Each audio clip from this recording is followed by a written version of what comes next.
Israel और Hamas में छिड़ी जंग को लेकर कल रात को एक बड़ा अहम ऐलान हुआ है।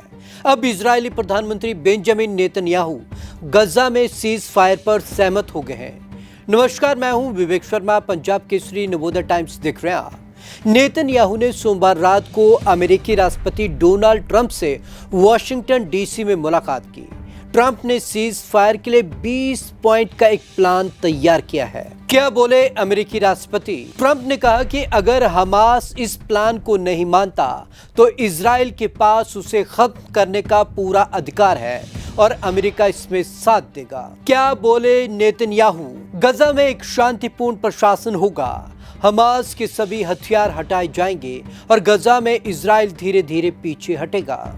नेतन्याहू ने चेतावनी दी, यह काम आसान या मुश्किल तरीकों से होगा, लेकिन इसे पूरा जरूर किया जाएगा। अगर हमास इस प्लान को नहीं मानेगा तो इजराइल खुद ये काम पूरा करेगा। All these goals must be achieved because we didn't fight this horrible fight, sacrifice the finest of our young men to have Hamas stay in Gaza and threaten us again and again and again with these horrific massacres. Now it's time for Hamas to accept the terms of the plan that we've put forward today. Hamas क्या बोला? Hamas ने हथियार डालने से इनकार कर दिया, कहा हमें प्लान का औपचारिक प्रस्ताव नहीं मिला है। फिलिस्तीनी सरकार ने ट्रंप के प्लान का स्वागत किया। ट्रंप ने प्रेस कॉन्फ्रेंस में बताया कि इस प्लान में गजा में युद्ध रोकना, सभी बंधकों को छोड़ना और गजा में प्रशासन चलाने के लिए एक अस्थायी बोर्ड बनाने का प्रस्ताव है।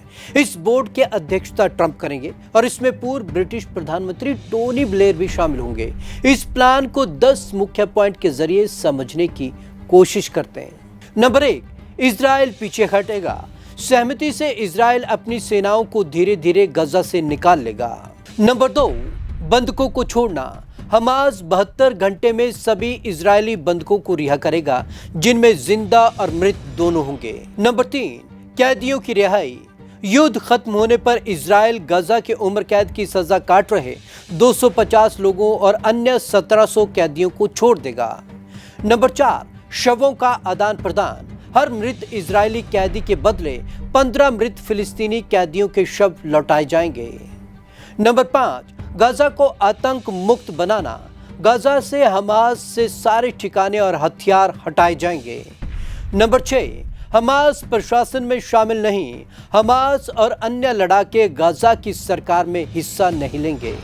नंबर 7, अंतरिम प्रशासन समिति। गजा के लिए एक अस्थायी तकनीकी समिति बनाई जाएगी जिसमें योग्य लोग होंगे। नंबर 8, शांति बोर्ड बनेगा। इस बोर्ड की अध्यक्षता अमेरिकी राष्ट्रपति ट्रंप करेंगे। इसमें टोनी ब्लेयर और अन्य देशों के नेता शामिल होंगे। नंबर 9, पुनर्निर्माण योजना। बोर्ड गजा के विकास और सुधार की योजना बनाएगा और उसका खर्च उठाएगा। नंबर 10, मानव सहायता। गजा को तुरंत पर्याप्त मदद दी जाएगी। विशेष व्यापार क्षेत्र गजा में खास व्यापारिक क्षेत्र बनाए जाएंगे जिससे रोजगार बढ़ेगा। भारत की अगर बात करें तो प्रधानमंत्री नरेंद्र मोदी ने ट्रंप के सीज फायर प्लान का स्वागत किया है। प्रधानमंत्री का एक्स पर पोस्ट। मोदी ने एक्स पर पोस्ट कर कहा कि यह प्लान फिलिस्तीनी और इजरायली लोगों के साथ ही पूरे पश्चिम एशियाई क्षेत्र के लिए शांति, सुरक्षा और विकास का रास्ता देगा। मोदी ने उम्मीद जताई कि सभी ट्रंप की पहल का समर्थन करेंगे और संघर्ष को खत्म कर शांति सुनिश्चित करने के प्रयास का समर्थन करेंगे। ये बिल्कुल सही बात है कि इजराइल अंतर्राष्ट्रीय स्तर पर गजा के युद्ध की वजह से लगातार आलोचनाओं का सामना कर रहा है। हाल ही में यूएन महासभा में नेतन्याहू के भाषण के दौरान कई देशों ने डिप्लोमेट्स ने वॉकआउट कर दिया था। हालांकि दूसरे देशों के उलट अमेरिका मजबूती से नेतन्याहू के साथ खड़ा है। ट्रंप साफ कह चुके हैं कि वे फिलिस्तीन को देश की मान्यता नहीं देंगे। अब तक 66,000 फिलिस्तीनियों की मौत। गजा में जंग में अब तक 66,000 से ज्यादा फिलिस्तीनियों की मौत हो चुकी है। इस वजह से ब्रिटेन, फ्रांस, कनाडा और ऑस्ट्रेलिया जैसे इजराइल के पुराने सहयोगियों ने फिलिस्तीन को देश को मान्यता दे दी है। ये सभी देश इजराइल पर सीज फायर के लिए दबाव बना रहे हैं। दूसरी तरफ इजराइल के कई राजनीतिक दलों का कहना है कि जब तक हमास पर पूरी तरह खात्मा नहीं हो जाता वे सीज फायर का समर्थन नहीं करेंगे। इन्होंने चेतावनी दी है कि अगर नेतन्याहू सीज फायर के लिए राजी होते हैं तो वे सरकार से समर्थन वापस लेंगे। आपको हमारी ये रिपोर्ट कैसी लगी? कमेंट बॉक्स में जरूर कमेंट करें। विवेक शर्मा को दीजिए इजाजत। नमस्कार।